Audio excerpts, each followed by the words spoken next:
Hello, welcome to this tutorial series on distributed systems. Today we are going to look into membership detection using Gossip Protocol. I am Balasubramanian. Let us look into what is Gossip Protocol. Gossip Protocol is the process of communicating between systems in distributed computing, and the communication is like an epidemic spread.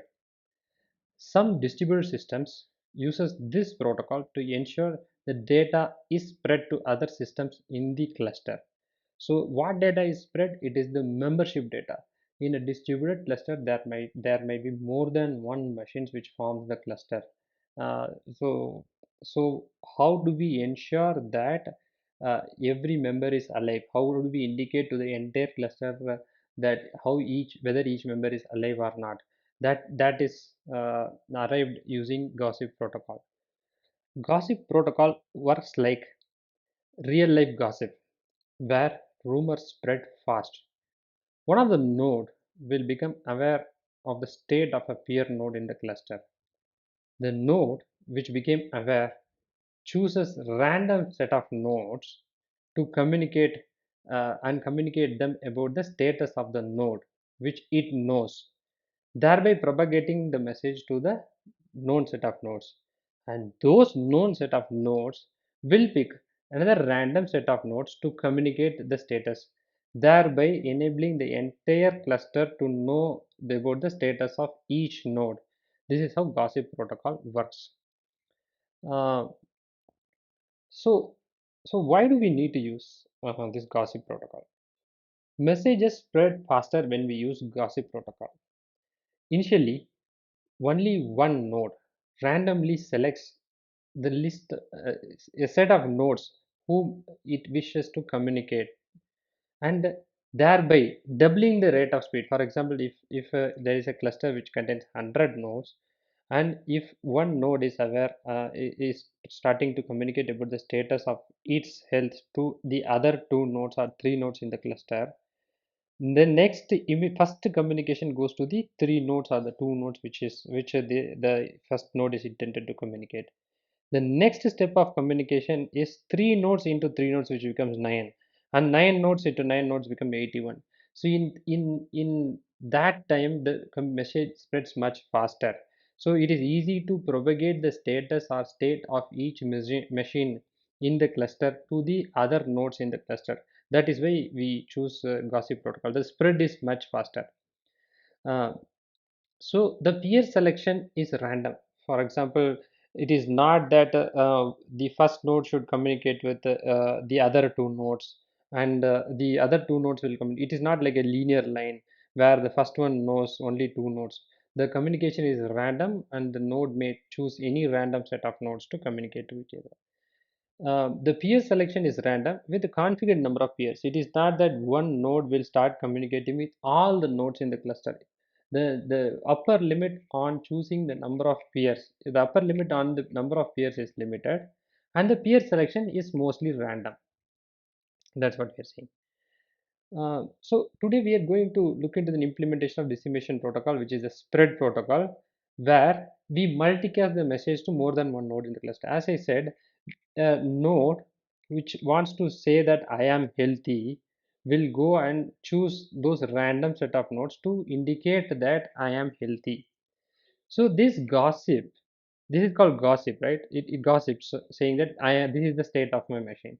This gossip occurs periodically and they do not happen during the occurrence of an event such as the state change of the node. For example, this gossip is not an event driven system. It does not mean that when the state change happens, it is going to go and call all the other nodes and then communicate the state. It is not going to be event driven, it is going to be time driven. So there is a time limit that we will configure, that it is the update time which we will configure. During that time interval, the system wakes up and indicates that I am healthy. So that interval is configured. If you take any distributed system, we will say that sleep time, wake up time, query timeout. Similarly, these kind of timeouts, it is based on timeouts, right? It's based on the pre-configured time. The node is going to wake up and start communicating to other nodes that I am visible. So what is the risk here? The potential risk of latency is based on the update frequency and the occurrence of the event.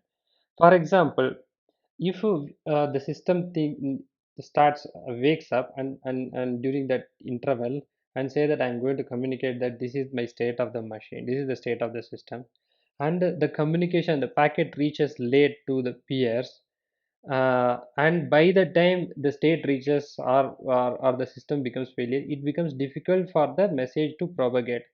But it is not going to be the biggest problem, but there is a potential risk on the messages arriving little late. That is the potential risk we are talking about. Nodes continuously gossip information about the state of the participating nodes in the cluster. As I said, within the pre-configured interval, the nodes are going to wake up and start communicating with the participating nodes in the cluster. They will go and communicate that I am healthy, I am healthy, I am healthy among the random set of nodes which are configured. So what is important here? The randomness, the randomness in the selection of the nodes is very important. And while we do select the nodes in random, we have to ensure that some nodes are not left out. So a random algorithm should be completely random, and it also should ensure that all the nodes are picked by every other node or some other node in the cluster. So while we pick the nodes in random, there are potential chances that some of the nodes are left out, and they might not become aware of the status of other nodes.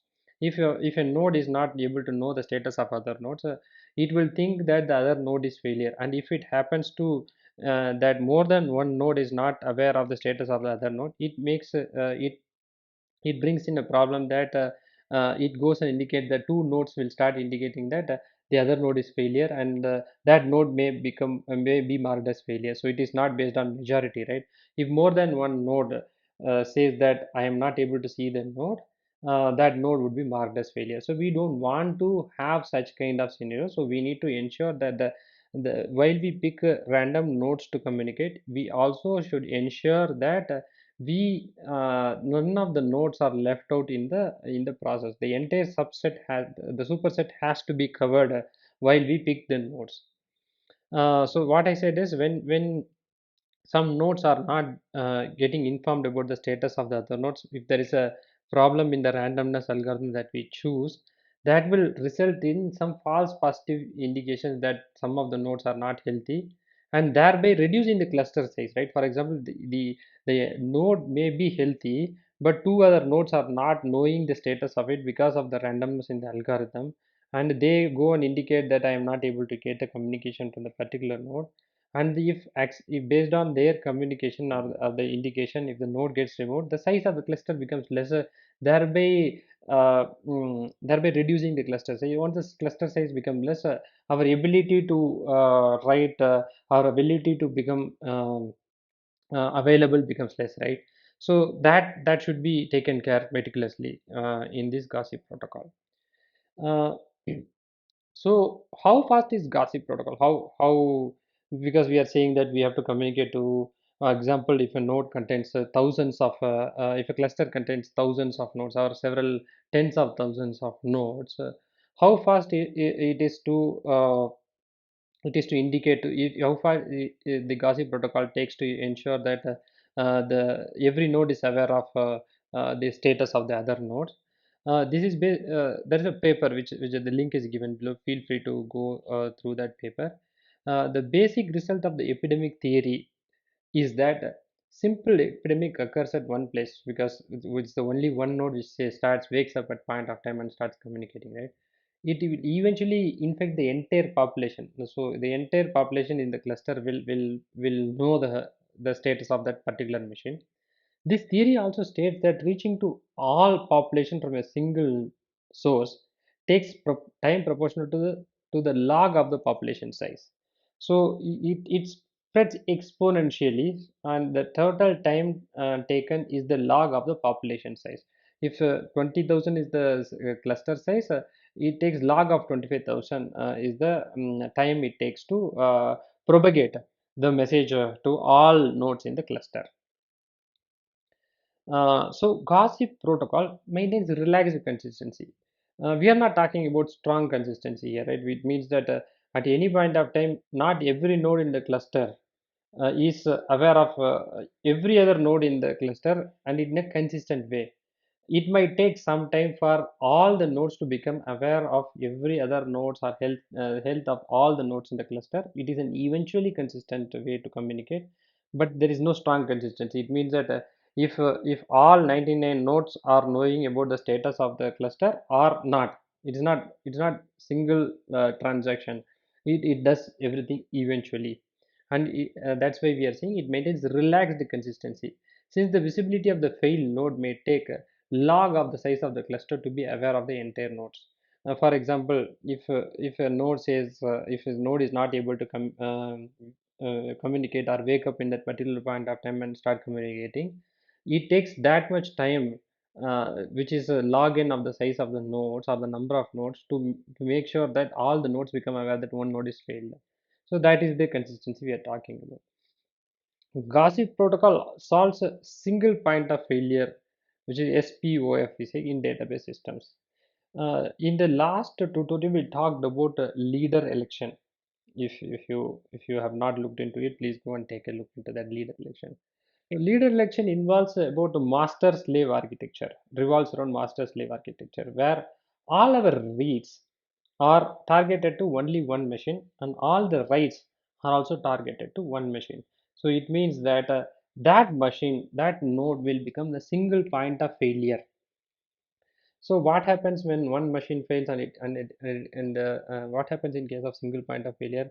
If at any particular point of time we are having thousands and thousands of or tens of thousands of requests which are coming to that machine, and if the node suddenly becomes unavailable, it takes that amount of time for or X amount of time to become the node to make the next node or to make the next node as a leader, and that is our that is the amount of data that we are going to lose. For example, if we have 1,000 writes on a particular node at that point of time, and if it takes 2 seconds to elect a new leader to make another node master, so the 1,000 writes will fail at any point of time, and it takes 2 seconds for the next.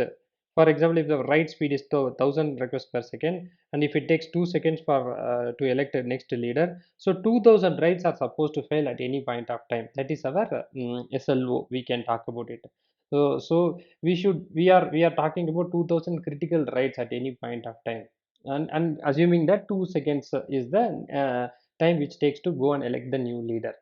But in terms of gossip protocol, all the writes and reads are not redirected to only one machine. Since there is no single master, writes can be directed to any available node in the cluster, and the reads can be directed to any other nodes in the cluster. And sorry, reads and writes are distributed, right? So it might take eventually for the write to become consistent, right? To make sure that all the replicas are becoming aware of this might take time. But what happens is at any point of time only a subset of the writes may fail. If there are 1,000 writes at any point of time, and we have 10 nodes in our cluster, at 100 writes is what we are going to lose at any point of time, not the 1,000 writes. And if it takes the same 2 seconds to redirect to make sure that the message propagates to it, we are already losing only 200 writes rather than 2,000 writes. So that is the advantage that we get in terms of gossip protocol. Feel free to pause this video and go back to the point when we talked about the failures in terms of a single master and a multi-master. So Cassandra uses a gossip protocol to communicate or to make sure that the membership statuses are communicated via this gossip protocol in Cassandra. So the data sent usually will be less in size. So why the data has to be lesser? So we should not be using gossip protocol to go and replicate the entire data change. Right? We are not using gossip protocol to propagate the changes which has happened in the machine. So if 200 people are writing at any point of time to a particular node in a cluster, we are not going to propagate the 200 writes using gossip protocol. We are just going to propagate the health of the node to the other node. So the data size has to be very less. What will happen if the data size is not lesser?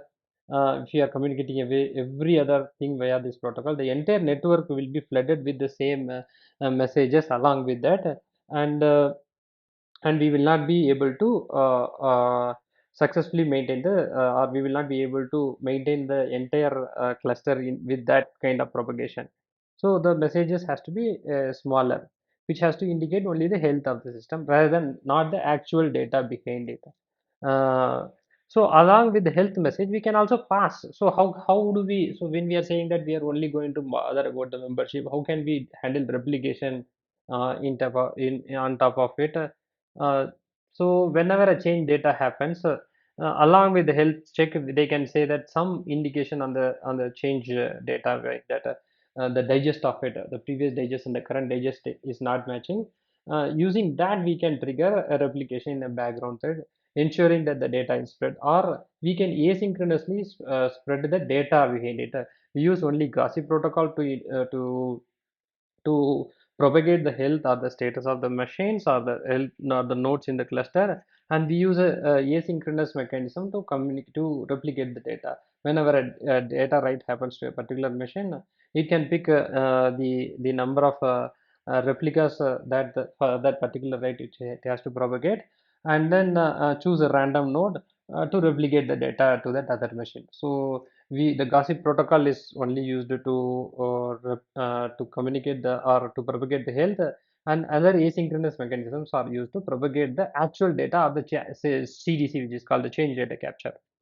So we can use that way, and that's going to be a very scalable way. Sorry. uh, so as we talked, or as we hinted little back, that to make sure that one node is not available, to indicate that a node is not available, it should not be from a single node. Only one node should not indicate or mark the other node as available. If we get more than one failure from more than one node, for example, if a node A communicates to B and C, and B and C communicates to C, D, E. So at least two nodes in the cluster should say that I am not able to communicate to a particular node. That makes sure that the other node becomes unavailable. It is not only one node if it is not able to communicate to the other node, other peer. It should not. We should not go and mark that node as not available. What happens is there might be a small glitch in communication between these two nodes. This should not make the entire node as failure. There should be more than one node. More than one node should indicate that the node which they are communicating to is not failure, rather than only one node indicating that the node is failure. That is very important.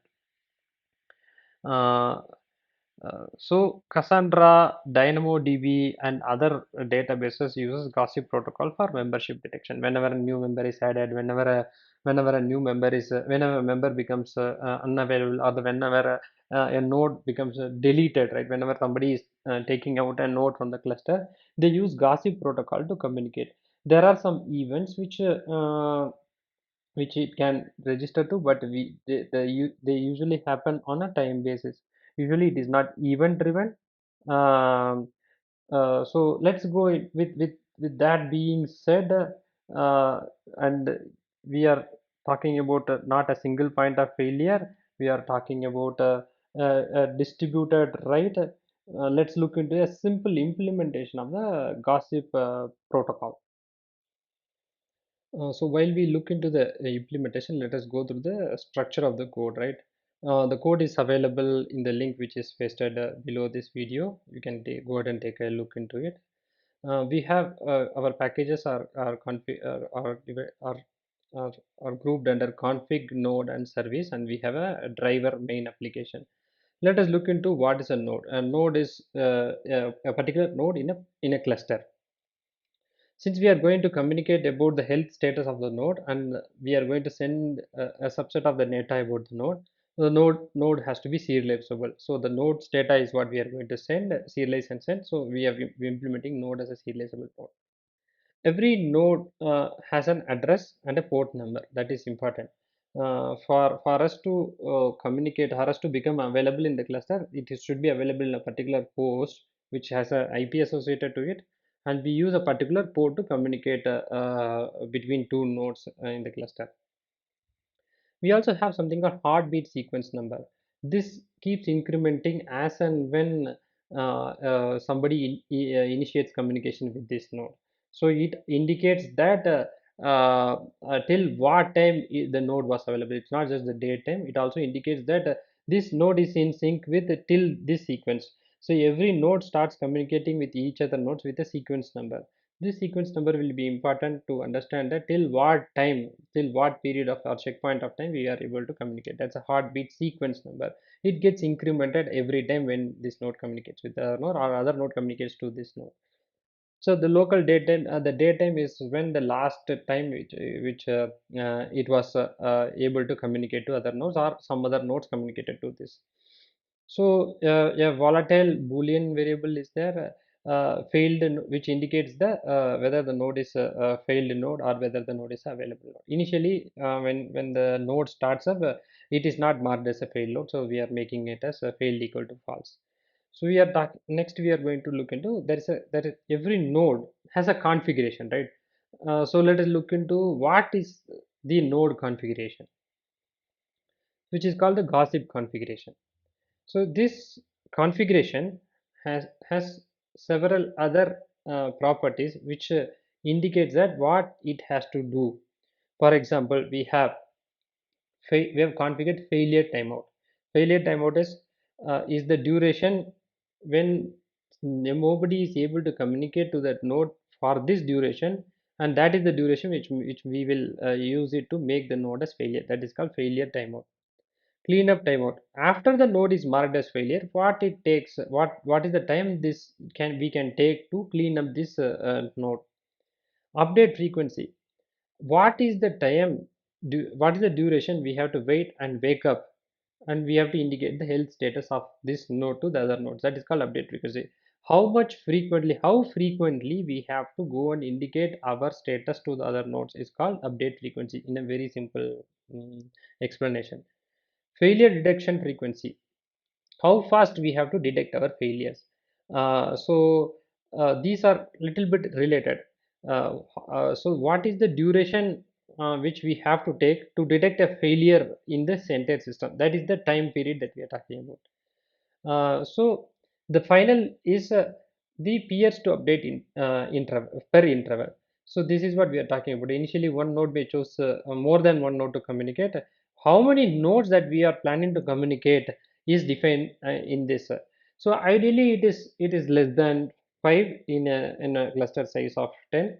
But if we have more nodes per node to communicate, it becomes little difficult. The communication may take more time.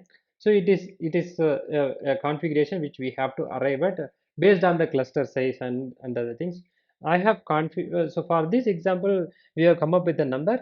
So you have to meticulously think and plan based on the propagation, based on the size of the cluster, how many nodes which we have to do. For example, if one node takes two nodes to if one node is communicated to two nodes, then two nodes may exponentially communicate to 4 becomes 8, 8 becomes 16, 16 becomes 24, oh no, 16 becomes 32, 32 becomes 64, 128, and that way it's how it is going to communicate.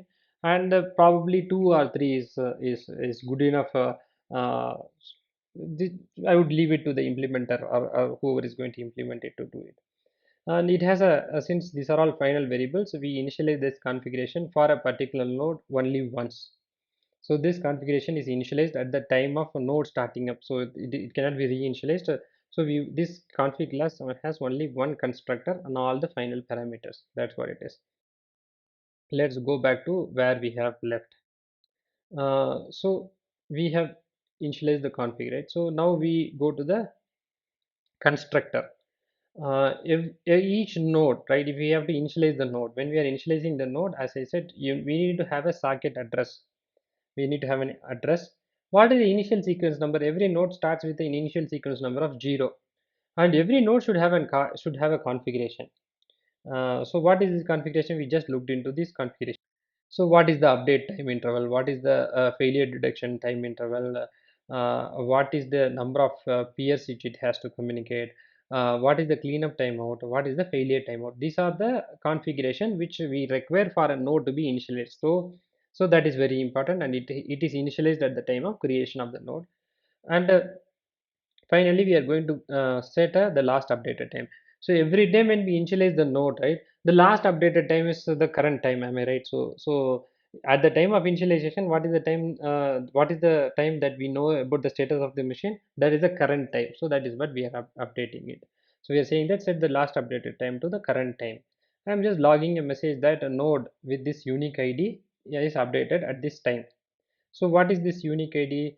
So for us to find out what is this node, we need to have some unique ID, right? How we have arrived at the unique ID like this. We are putting the address dot toString. So what is the address, which is the inet address? When you go to this toString implementation, you can go and look into how this is an inbuilt method, right? So next, after initialization of the node, these are all getters and setter on top of it. The next thing that we need to understand is about the update sequence number. What is update sequence number? Every node communicates to the other node with a particular sequence number. So when the news, so how are we going to update it? That is the code which we are looking into. The new sequence number should be greater than the current heartbeat sequence number. If it is not greater than, there is no point in doing it because it is a message which arrived a little late. Okay, so we need not do it. If it is new, if it is greater than, we are setting the current heartbeat sequence number to the new sequence number. We are printing out a message that the sequence number of the current node is this, and it is updated to a new sequence number. Once the sequence number is updated, we are going and setting the updated time. Means that somebody tries to communicate to us, and we also should indicate that the last time with this node got updated, right? That is what we are going to say. So every time a node communicates to each other by incrementing the sequence number or setting the sequence number, and then after setting the sequence number, we are implicitly calling the updated time. um, yeah, so we have looked into the update sequence number and the updated time. We can set the node as failed, right? Set failed equal to true. Externally, when we want to take this node out of manually take this node out, if we have to do some repair operations, we can do this, or some other people are based on two nodes. If they are not able to communicate to this node, we can set this node to be failed. That is the purpose of this set failed. Increment sequence number, we looked into it. Check if failed, that is the important thing, right? How do we ensure, how can we detect whether the node is failed or not, right? So we are going to get the last time when the node got updated. For example, today at some 9 o'clock 10 minutes and 20 seconds, the node got updated, and the failure timeout is 3 seconds. So if we have to add the last updated time to the timeout to the last updated time. If that is greater than, it means that we have not got any messages, or we are not able to, or this node is not able to communicate to any other nodes. It means that the node is failed. This is the condition. The configured timeout, for example, the configured timeout is 5 seconds, and no node is able to communicate to this node in the last 5 seconds, or this node is not able to communicate to any other nodes in last 5 seconds. Assume that 5 seconds is the timeout. We are making this node as failed. Okay, and that's what it is. The final thing is, do we need to clean up? So this is of little less importance, but you think that when the node is failed, if you have to do some cleanup operations on top of it, we have to close the connections, we have to close the sockets, we have to do some other cleanups, or we have to raise some event, all these things can be done here. So we have just used this, and this is a getter method. When the node is failed, we are indicating it. And what is the message? So we are here, it is the host name, port name, and the heartbeat sequence number indicates that so we are going to get the network message. What is the message that we are going to send it to other nodes? This is the message. The message is, it is a very lightweight message, as I was telling, right? We are saying that we are getting the host name, we are getting the port name, and the heartbeat sequence number, which indicates that I am able to communicate to, I am communicating to you with this message only. This is a very light message that we are going to send. And this is what is there in the node class. We have looked into the node class. We have looked into the configuration class. For a node get initialized with the address, port, and the configuration. And the node has methods like increment sequence number, last set, last update time, uh, whether it should clean up or not. How do we check whether the node is failure or not? All these conditions are in the node. What a node has to indicate is there in the node class. So let us look into gossip. Gossip updater. This is a interface which we are going to use it to communicate to the outside world that this node is failed or anything. It has a method which takes in an IP, and using this IP it is going to tell that okay, this node has failed, this node has added, new node has been added, this node has came back from failure to the success. So we are going to use this method to update the status. Let us look into uh, the socket service. The socket service is the class which is going to communicate. So this is kind of the underlying network communication class, or the class which we are going to use it to communicate to the outside world. The socket we are using datagram. We are not going to use, as for this tutorial sake, I am using a datagram socket, which is based on UDP, and it is little less reliable, right? Because anyhow we are an eventual consistent system. We don't want to have a very high reliability during communication, and anyhow we are going to retry after some time. So I'm using the datagram socket to communicate, not a simple socket which is a TCP connection. I use, so the maximum buffer size I'm initializing it to 1024. So we are initializing the datagram packet with the received buffer and the buffer dot length. So what is the packet? Packet should have a buffer and the buffer length, right? Um, so how do we are here, we are initializing the socket service. Socket service is initialized with the port, which the port it has to listen to. For example, there are 10 nodes in the machine. Which port we have to, this socket has to listen to get it, right? So we are initializing the datagram socket with the port to listen, which is the current host only. We are initializing the port to listen. If we are not able to open a datagram socket, we are saying that could not establish the socket connection. And here we can exit as well, but that's going to be an implementation when you are going to do it. The next message that we need to look into is how are we going to send a gossip message, right? So we are using this method to send a message. The node and the message. The message itself is a node, right? So that is why it is serializable. The node class is serializable. Uh, so this is the message that we are going to send. Uh, so what are we doing? First of all, we need to get the bytes to write. We are initializing the byte array output stream, and we are going to send this message.get network message. What it contains? It contains the host name, port name, and the heartbeat sequence number. We are using an object output stream because we are having an object. We have to write the object. We use the object output stream, and then we write that object, and then we close it, and then return the stream.2 byte array. So we get these bytes, and then using these bytes we need to send the gossip message. So what are we doing? We are using a datagram packet, and the datagram packet is initialized with the data and the data dot length. What is the target IP address? So every node has list of other nodes to communicate to, right? It picks a random set of nodes to communicate to. What is that machine, that target node's address? And that is the target, right? This node might reside in a different machine altogether, or it might be in a different container in the same pod, or whatever it takes. So what is the target address and what is the target port? So every machine may choose to be communicating to a different port number as well. May be possible. So we are initializing the datagram packet with the data, the length of the data, what is the targeted IP address, and what is the port. And we are just logging a message that what we have to do, and we do use the send method to send the packet. Yeah, if this is a very simple implementation of send gossip message. Take a arrive at a arrive at a message that we need to communicate, initialize the byte buffer, create an object output stream, get the bytes, initialize the datagram packet, send the datagram packet to the network, which indicates that this node is healthy. That's a very simple communication that we are doing it here.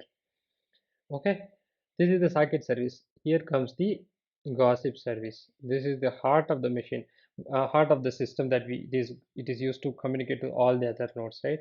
Whatever we have looked into is the node needs config, and when the node and the config is there, what is the underlying socket communication that we are using? These are the three things that we saw. I'm repeating it, but these are the three things which we looked into. The underlying gossip service is the one which wakes up after some time, it starts communicating it, right? And that is the service. This is the heart of the gossip protocol that we are going to look into. What are the properties? It has a gossip service has an init address. It has a socket service because this is the one which is going to communicate to the socket service to write it, right? This is not going to write it. It uses the underlying network layer to communicate to it. And it has the node, which is the self, and it has a concurrent map which contains all the nodes. We have an information about node, which is a string which indicates what is that node and what is the actual node, the data. We have a concurrent hash map. By default, the service is not stopped. We have a gossip config because we have a node. The node should have a config. We looked into the update methods, right? We have a gossip updated on new member. Whenever a new member gets added, what is that we need to do? Whenever a failed member, removed member, on a received member. So after a node gets added or we get an information, what is that we need to do? That we are going to do it here. So we are going to initialize this gossip service with the socket address and the gossip config. So why do we, because the node only can have the address, right? Why are we initializing it here? In the main method, we are not going to initialize a node.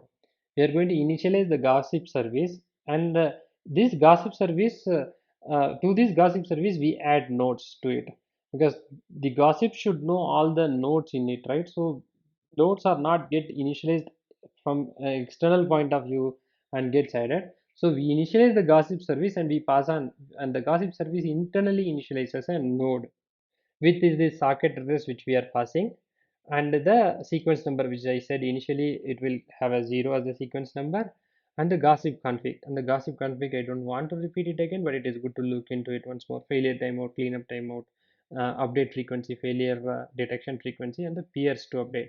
So this is the one which we are going to initialize. Here is where we are going to initialize this node, and we are going to add it to the map, right? This maintains what, this is a cluster. Assume like gossip service maintains the cluster of the nodes. The gossip service has the visibility of the entire cluster which it has.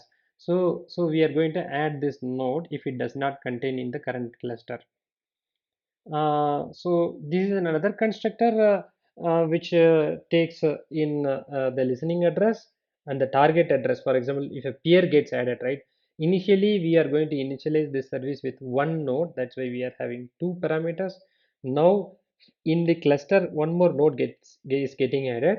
That's when we are saying that listening address and the target address. So, what is the peer for this? That is what we are trying to add, and we are initializing, we are using the previous constructor here only, the constructor which we have initialized, and then we are initializing this node and then same parameters. This need not be repeated, that can be refactored later as well. We are adding it to the concurrent map. This is the cluster, this has the nodes as the cluster of all has the cluster information, what are the nodes which are available in it and what is the state of it. If we have to find it out, it is available in this concurrent hash map.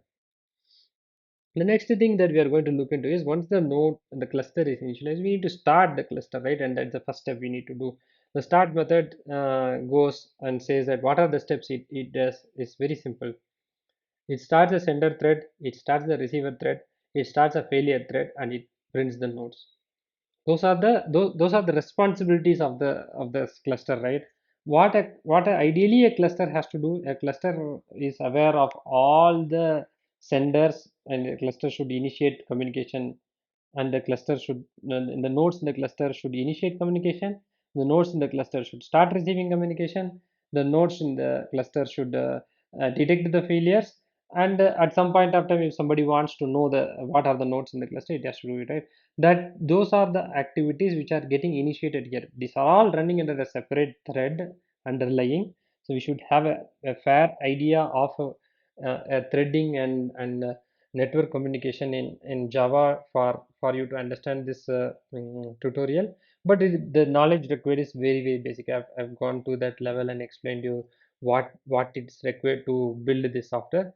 Very limited knowledge of threading is required. If you have to implement the gossip protocol in a full-fledged manner, we need a little more understanding of the threads, how do you manage it. But for this implementation, we this knowledge is more than enough, and I'm going to explain you what I'm going to do. What is start sender thread? What does start sender thread does? A start sender will create a new thread, and while the entire cluster is not stopped, it will start sending the gossip to the random node. Okay, and it sleeps for the frequency, for the duration of the update frequency. How frequent I have to update? This will update. Once it updates, it sleeps for the particular amount of time. For example, once in 2 seconds only, I have to go and update all the clusters saying that I am available. I'm going to update it and sleep for that amount of time. This runs in a background thread, and this is very simple implementation. You see, it doesn't take too much knowledge about threading for you to understand. I'm creating a new thread, and in the while loop, I'm sending a gossip message to the random node, and I am sleeping it. Let us look into what is send gossip message to random node little later, after we look into the workflow. Once we looked into the workflow part of it, we will look into the implementation later. Receiver thread, similar is the case. Receiver thread will have to keep receiving the message as and when the message is arrived, right? It need not sleep, so that is why you don't see a sleep here. As and when a message is available in the socket, the receiver thread is going to receive it. I am starting this thread immediately. That is the next. The third is start failure detection thread. This also is creating a new thread, and while the cluster is not stopped, it has to keep detecting the failures. Whenever failure is there, failure is there, failure is there or not. I am going to sleep the thread for the duration which we can take it to detect failure. For example, if 5 seconds we can take to detect the failure, if at any point of time we can take more than 5 seconds or around exactly 5 seconds to detect the failure in the system when a node has failure or not, that is the time I am going to sleep it here, and then I am starting it. So these are all very simple things about threading. I am printing the nodes. Once in 3 seconds, I'm waking up and printing what are the members. You see, there is a method called get alive members. It goes and gets the entire the members in the list, and then what is that? How are we going to get? As I said, the nodes is the concurrent hash map, which contains the key. Right, key is the name of the node. I'm getting all the keys and printing it, whether they have failed or they are available. So these are simple implementation. Get available members will get the members who are available, and get failed members will get all the failed members. Well, how it will know that whether they are failed? We have looked into whether the node is failed or not, right? Check if failed.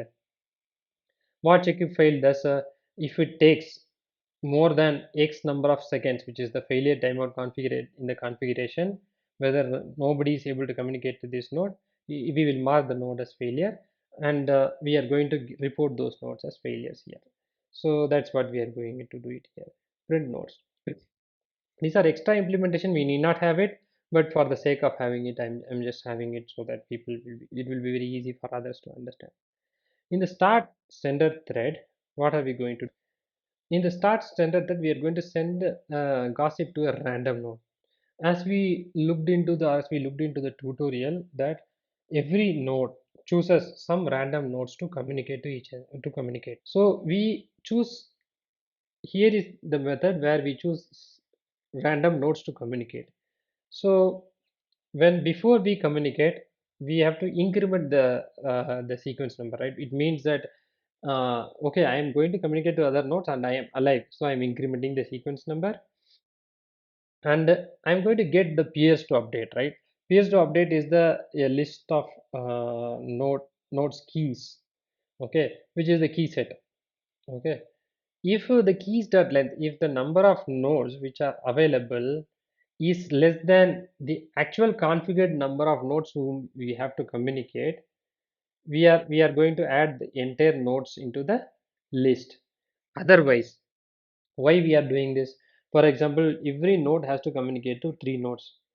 Assume only three nodes are available, we are adding all the three nodes. That is that none in this if condition. That is a very simple condition. Else, we have to choose only three nodes to communicate, because the node may contain hundreds of nodes.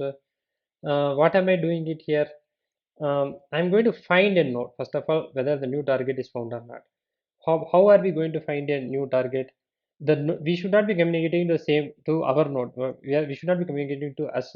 So we need to ensure that we get a node which is whose IP is not equal to our node. That is first thing that we are doing it here, and that's what we are checking it. If the node's IP is not equal to the current IP, we are not going to communicate. Otherwise, if we go here, get random index, we are going to get a random index. What is that? We are going to create a random and multiply by the size, and it gives me a random index.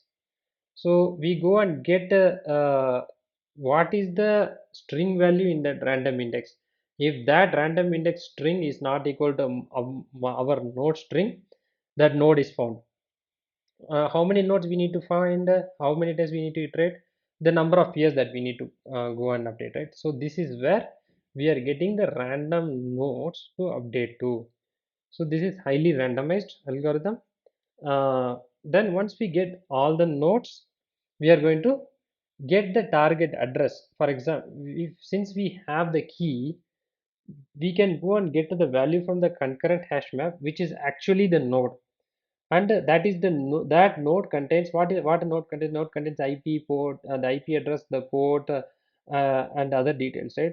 So you are going to get that target address, and then we create a new thread to communicate. We are not going to block this and communicate, because we might have to communicate to more than one node, right? This need not block. I am creating a new thread because it is going to be a lightweight communication. It is again a socket communication. I am creating a new thread to communicate, and then I am starting this thread. This is going to be send gossip, which we looked into it in the socket service.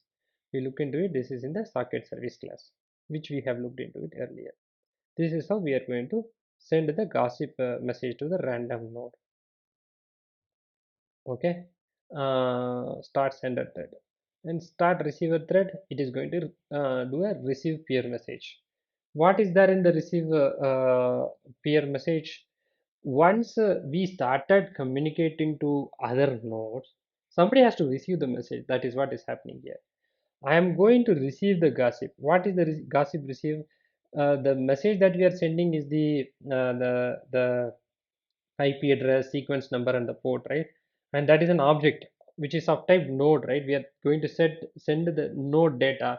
So we are going to receive the same node, and we are going to uh, check whether they are the message that we have received, is it from an existing member or from a new member. For example, we might have added one more node in the cluster. Okay, once we have added to it, we if that node is not available, or we are not aware of that node, and it is not present in our concurrent hash map, we have to go and add it. That is what we are doing. We are synchronizing, we are using a synchronized block to the nodes, and then update the config, and then set to the last updated time as well. And we are going to put the node in the concurrent hash map, which is we are maintaining, every node maintains its own cluster, right? Which nodes which is aware of all the entire nodes in the cluster. And then else it means that the node is, we already know this node, we don't need to do any other operation. We are putting a message that updating the sequence number. We just need to update because we have successfully received a message from some other node. We are going to update the sequence number of the new node. So that's what we are going to do. So send is going to update the sequence number, receive is going to update the sequence number. Send is going to update the sequence. So once the send and receive is complete, yeah, the next thing we need to look into is detect failures. Let's look into the failure detection thread. Start failure detection thread. So what are we doing? This is going to detect failures in a particular interval. What it does, it goes and gets all the keys and checks whether the node has failed or not. Because at some point of time, if somebody is not able to communicate, we have to mark the node as failure, right? And get all the node and then check whether the node is failed or not. If the node is failed, we are going to indicate, we are going to event it out to the interested party, saying that a node failure has occurred. Otherwise, if the node is not failed and it has revived by within the particular point of time, we are indicating that okay, the node is revived as well. That's what is happening here. Okay. uh, uh, Once the node is failed, and if we have to clean up some resources, if the node should clean up, we are saying that go and clean up the data which we have to clean up here. That's what we are doing here. These are a simple implementation. What the gossip service does, at the start, we are initializing the gossip service with a particular initial node, and then we keep adding nodes to the service, initializing the nodes in the entire cluster, and then we start sending the messages, we start receiving the messages, we start detecting the failure in the messages, and we are going to report the failures or event it out. If once we implement all these things, the implementation of the entire gossip service is complete, right? So with this, we are able to communicate to every other nodes, and if we are not able to communicate, we are marking the node as failed. And once we mark the node as failed, we are going to communicate, or we are going to remove that node from the cluster. And once the node is removed from the cluster size becomes smaller. And once a new node gets added, we are adding into the cluster. Once we have implemented all these things, we have come to the completion of the service. Let us look into the main. What is there in the main code? If you have any doubt, pause this video, have the code in front of you, listen to this audio, and then walk through it, trace through it. You should be able to understand. So gossip service is very important, because if we have to have multi-master setup and we need to understand the health of every node, gossip service is going to be helpful. And this okay, first let us talk about what is there in the main. First of all, we are initializing the configuration. The configuration is initialized once for the cluster. Every node in the cluster would have the similar set of configuration. The first, while initializing, we have the failure timeout. The time to detect a failure is 3. Cleanup timeout. The time to clean up, once the failure is detected, how much time that I can take to clean up the resource? It is 3 seconds. Update frequency. How frequently I have to update that I am available, my state is healthy, it is 500. We can have 200 milliseconds as well, because we have put off millis, we have put 500. What is the next parameter? Failure detection frequency. The failure detection frequency is 500 milliseconds. The number of peers whom this node has to indicate that I am healthy, or it has to communicate to, is 3. It can be 2, 3, or whatever it is. This is the configuration that we are initializing. You can externalize this configuration or whatever it is. It is up to the implementer. If you have to take it to maintain a cluster of you can externalize this configuration. As I said, once we have to initialize the service, right? We are initializing the service with one initial node. What is the node? It is there in the local host only, because I have not containerized this. It is only one node. I'm going to start this node in a port number 9090 with the initialized configuration. And initial node dot set on new node handler. So I'm going to set handlers to it, right? Whenever a new node gets added, I'm going to print it out. This is an anonymous method. These are all very trivial things, but it gives you perspective of it, gives us a clear indication about the system, right? Instead of putting it in system.out.println, if you're going with a live implementation of it, you're going to log it to a certain service that a new node is available, and based on these logs, you can have certain alerts, and to indicate to the others, saying that new node got added, new got deleted. Mm, we can set up some alerting systems. So when a node gets removed, we can raise a P1, automate certain things. That is the purpose of this events, right? When a new node gets failed, removed, revived, we are going to set up alerts on top of it. And that is the purpose of this notification. I am saying start. We are we are initializing the node, and then we say that start. The first node is started. Once the node is started, right, we have to build the cluster. I am going to add 11 other nodes to the same cluster. I am initializing the gossip service with a new node and a node which it has to communicate to. So these are the two nodes which this is the node and this is the node which it has to communicate to the same config. I am saying start. So every time when a new node gets added, I am starting it. So it means that whenever we are starting it, that node is ready to receive that node is ready to send message, receive message, and detect failures. So all three and report the health status of the system. All these things. So after I run this implementation, you would be seeing 11 nodes communicating to each other about the health of the system, so that we can determine the membership status of the entire nodes in the cluster. That is the purpose of this tutorial as well, right? Why this is important? This probably can be asked in some of your in senior architect or principal architect level of questions, like if you have to come up or if you have to design a database, what is your choice, whether you want to have a master slave architecture or whether you need to have a multi-master architecture. If you are having a master slave architecture, tell me what are the pros and cons of it.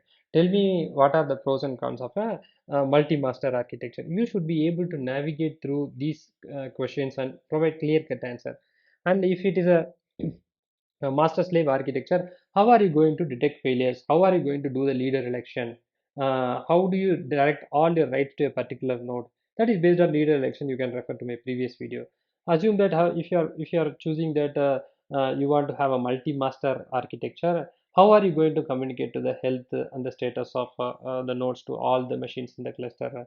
That would be certainly asked at a very senior level. I'm not expecting this question to be asked at a very junior level, but it would be asked at a senior principal architect level of question. And what are the advantages of having a multi-master? I just have pointed out that at any point of time, we are minimizing the number of failures to the number of transactions on a particular node divided by the number of nodes in the cluster. For example, if I have clearly told, if at any point of time we are expecting somewhere around 1,000 writes or 10,000 writes, and we have 10 nodes in the cluster, if we have a multi-master architecture, we are minimizing the failures into maximum of 2x, 10,000 divided by 10, which is 1,000 into 2, because that is the time which we need to go and awake ourselves and detect failures. We are only talking about 2,000 failures at any point of time, not 10,000 failures at any point of time. If we need to have a system which is highly available, okay, which we do not want to have a single point of failure and the availability has to be high, you can talk about having these kind of multi-master nodes, but any point of time I am okay to choose availability, but I need a consistent view of the data. You can go and choose a master slave architecture where it is very easy to maintain consistency of the records at any point of time. Here in terms of multi-master node, if two nodes starts writing data to modifying a particular same data, how consensus has to be arrived, what are the consensus protocol that it has to use to resolve and take it to the consistent manner, a consistent view of the data. That is what we need to go and help the interviewer understand. I think we have talked elaborately on what is a master slave architecture, what is a multi-master architecture, what is the protocol which we use when we are communicating with the master slave and the multi-master architecture. With this, let us run this code and see some sample output. Okay, let me maximize this. So if you see, every node is communicating to each other, sending, receiving, command F. So if I go and see, sorry, 9090, so if you see 9090 writing message, let me see, writing message to localhost 9090. So how many? 174, 177. So similarly 90, 91 also it would be see similar. So we are writing, we are this machine in once in 500 millisecond we are able to indicate that I am able to communicate to the all the others. So if we bring one node down, because it's a single box where I'm implementing a multi-threaded thing. If you are going to take this out and run it in a multi cluster environment, you have the luxury to go and stop a particular node and then see that that node becomes unavailable at any point of time. This is how we are able to communicate to the other nodes in the cluster about the health of the node in a particular point of time, and this frequently we were able to come and detect the failures as well. So with this we have come to the end of this tutorial, and I hope this would be very useful to you.